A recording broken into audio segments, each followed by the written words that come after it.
Very good morning to all of you. Today we are here to discuss the topic of mechanical properties of the solids. This is a part of one of the first unit in the Strength of Materials 1 course.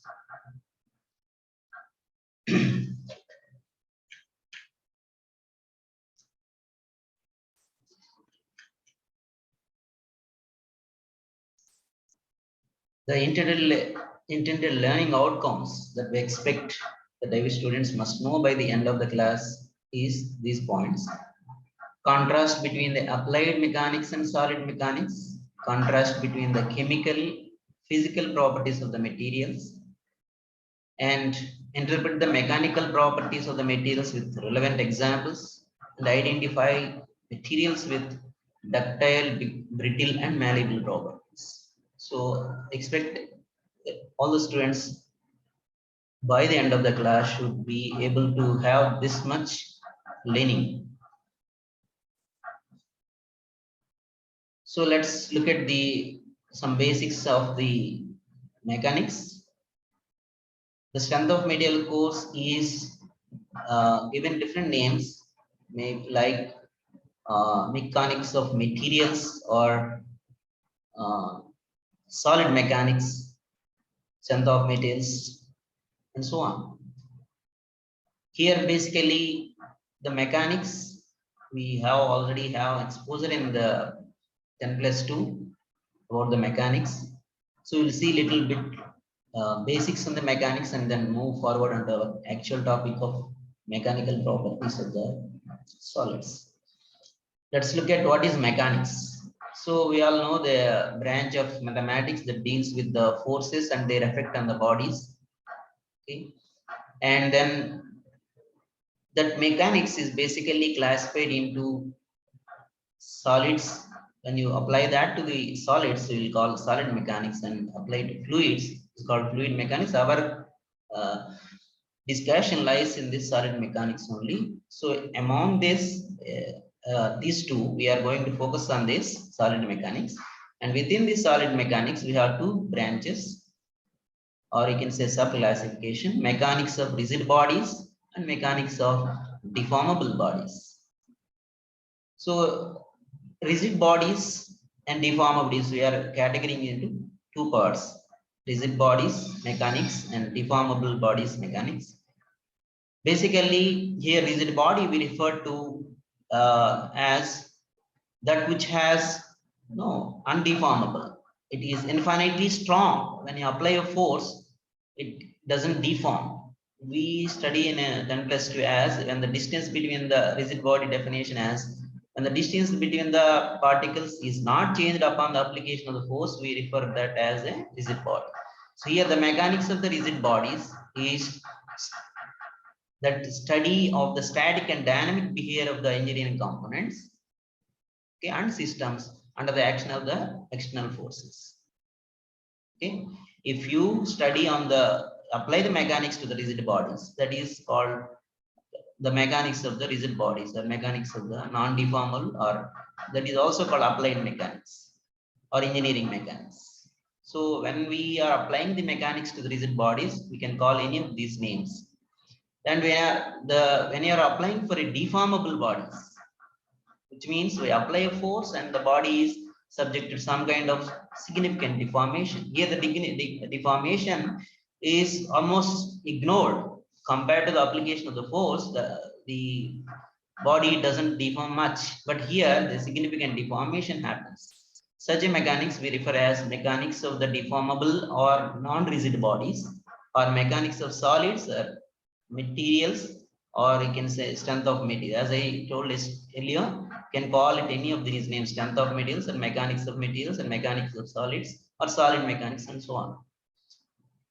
So here basically what we are doing is we are studying the relationship between the external loads applied to the body and the stress and strain caused by the internal loads within the body. So it is something like we are mapping the applied force, the relationship between the applied force and the stress strain characteristics that are caused by the internal loads.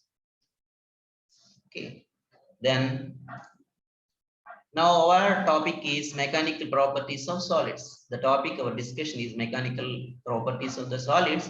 And before that, we have some knowledge on the properties of the solids. So let's see what is properties of them. Move on to the mechanical properties of the solids. So we have properties, any matter, we have basically chemical and physical properties. We generally have this much knowledge from 10 plus 2. That is the when we are studying a matter, we study basically under two categories: physical properties or chemical properties. So when the properties are determined without changing the identity of the substance, we are not changing the identification of the object. As it is, the substance is studied, then we will say it is a physical properties. We are changing by some media, by exposing it to some media, either air or water, or acid, or any kind of media, and the identity are changing, then we are saying that kind of studies comes under chemical properties. So the physical properties, again, we can say even intensive physical and extensive physical property, depending upon the property that you are studying. Whether the property that you are studying depends upon the amount of the substance that is available. Then we are going to say it is an extensive property, that is mass or volume or length or shape.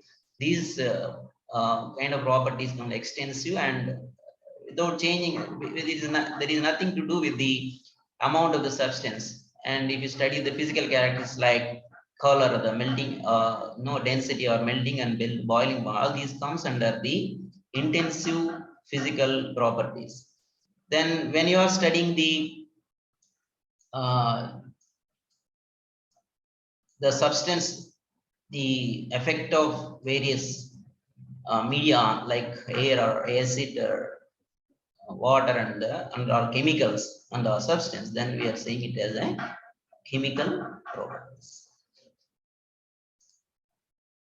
So, some examples like when you add some cement for chemical properties, when you add water to the cement, it behaves differently.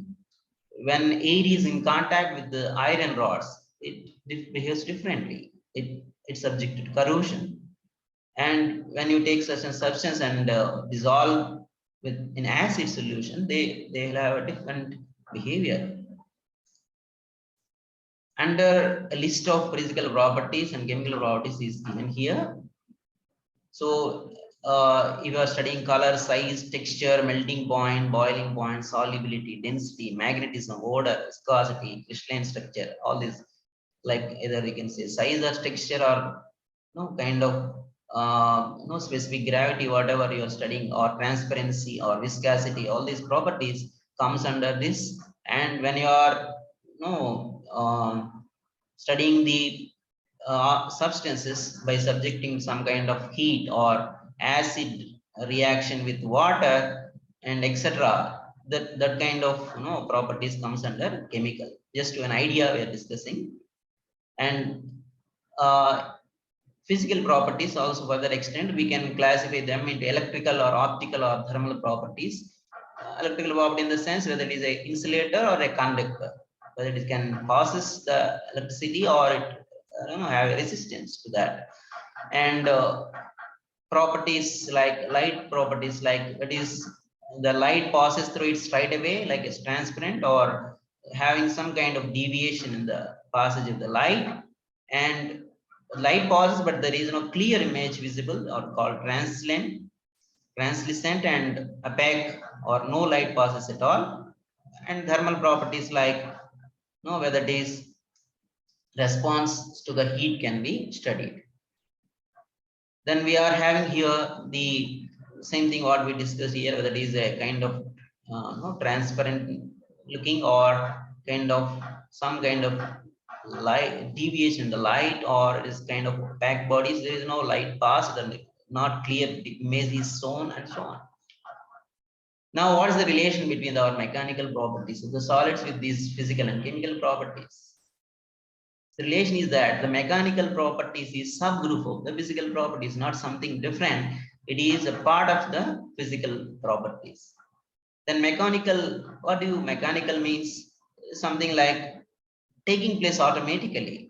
It's get just acted without, unlike a physical being having some deliberation to do anything. No, it just acts.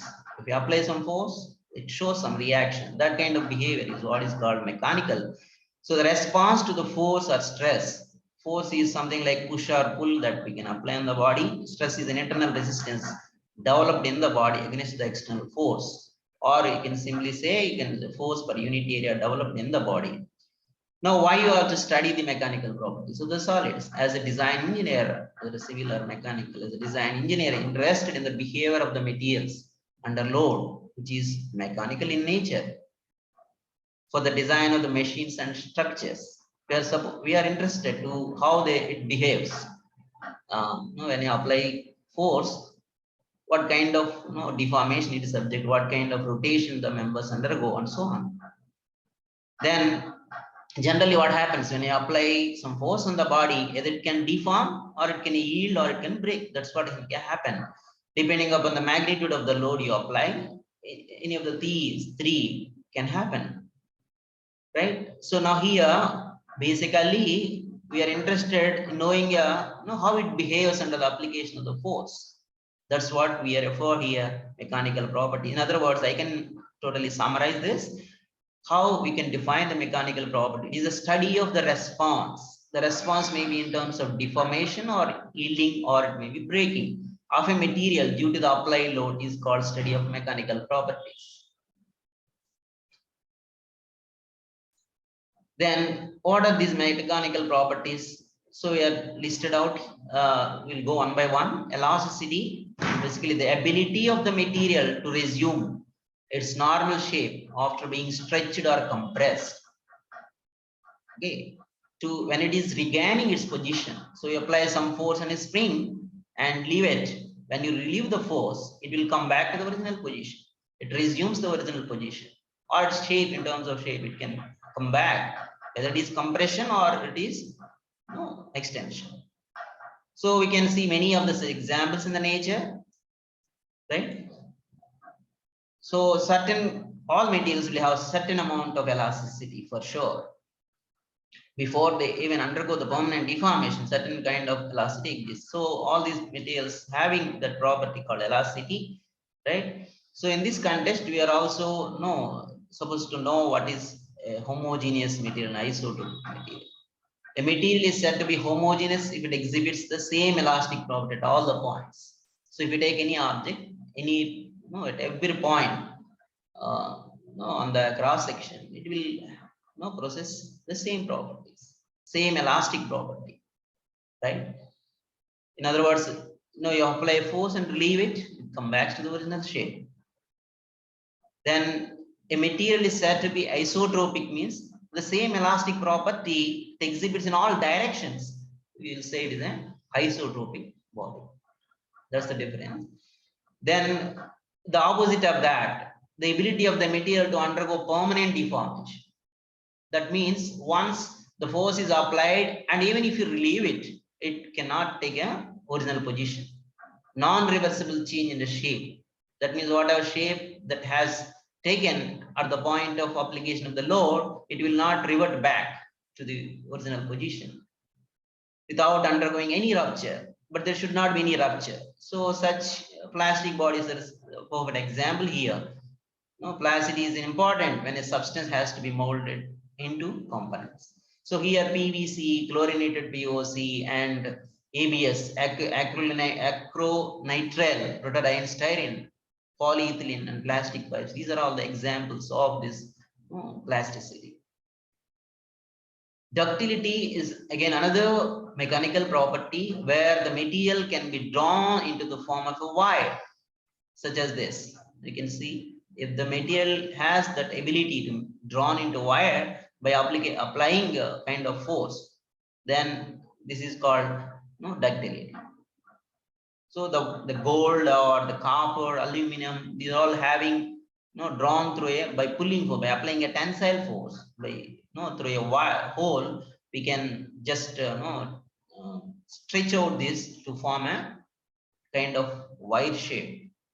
The ductility decreases with increase of the temperature. So when you study the effect of temperature on the property of the ductility, This ductility decreases with increase of the temperature. Okay. Then malleability is also similar to that. The ability is to flatten in the form of a thin sheets is what's called malleability. So at that point, it should not be subject to any kind of cracking. Here also again the examples becomes aluminum, copper, tin, lead, gold, steel, etc. All these are the malleable metals, right? Most commonly lead sheets are very much available and cheap also, readily rolled into the hammered into thin sheets. Okay, but it cannot be drawn into wire. Then brittleness. There are certain objects, they'll simply break without subject to any kind of distortion at all. Such kind of property, breaking without much permanent deformation, is called brittleness. We take a glass, if we leave it just broke without, it doesn't give any warning, it doesn't give any kind of notice, simply breaks down. Similarly, there are some kind of cast iron, these metals also have that kind of behavior. By applying some force, they get permanently break down. No distortion can happen. That kind of property is called brittleness. Then toughness. When there are kind of situations where we apply kind of a sudden loads, impact loads, applied the force from a height, significant height, right? In those cases, the material has to resist. In certain structures, it is required that the material can withstand the shocks and absorb loading. It should absorb the shocking loadings. So the amount of energy a material can absorb before the fracture or failure can absorb. That's what we refer as either impact strength or toughness, right? There are some materials which are good at it, wrought iron, mild steel, manganese steel, these are good. And there are no tests for the measurement of the strength, impact strength, right? So there are equipments like iodide impact test and Charpy test. In the strength of materials laboratory, you can perform these tests. You put the specimen here somewhere and apply the load, release the hammer, and it breaks down the specimen. It was prepared into different shapes according to whether U or V shape, and then relieve the load and it crushes, and you can read the reading, and then that reading will tell you the amount of energy absorbed by the specimen under that particular impact load. Then hardness is another property. It is something like hardness is something like we just if you press on an object, it is not subject to any kind of penetration. So either here the terms like penetration, indentation, or again scratching, it has showing this resistance to this, either abrasion. Now when you rub a different dissimilar objects, it is called kind of the rupture force between two different objects is called abrasion. Any of these forces are applied, it has a resistance to scratch. We scratch on that, it does nothing happens. So when you forcefully move, apply some pressure on the object with some other objects, or you press with the kind of sharp element, it does not undergo any kind of indentation or penetration. Such kind of property, we are applying a force but nothing happening. That kind of ability of a material is what is we are referring as hardness, and that also can be checked by some kind of for metals. We can check with any of these operators, either Rockwell Brinell hardness tester or Wicker hardness tester. Any of these equipment can be used. And resilience, here it is the capacity of the material to absorb elastically, like kind of example like a spring. It absorbs the energy, when you release the force, it comes back elastically, right? So the capacity of the material to absorb energy elastically is what is called resilience. Then fatigue strength, you apply a cyclic kind of loading, right? The maximum load that can take when you apply that kind of loading, that's what is called fatigue strength. Okay, the maximum stress at which the failure may occur after certain number of cyclic load applications. So before it can break down, the maximum amount of load that can be withstand by the material. Okay, when you apply this kind of cyclic loading, that's what we are calling as fatigue strength. So that's all about the topic on the of the mechanical properties. These are some of the sample questions for your better understanding or whether remembrance or kind of identifying what kind of, as we told in the beginning, that supposed to know these points, that what is the difference between learning outcomes we have seen. We should have minimum knowledge of this. What is the difference between applied mechanics, what is and solid mechanics and fluid mechanics, and so on. And then some knowledge on these mechanical properties of the solids. So this is a summary of the class that we have discussed. Basically, the properties of the material classified into chemical and physical, and then these are some examples of the chemical properties and physical. A sub branch of that physical properties, what is called mechanical properties, and these are the mechanical properties we discussed, and the examples. That's all. Thank you.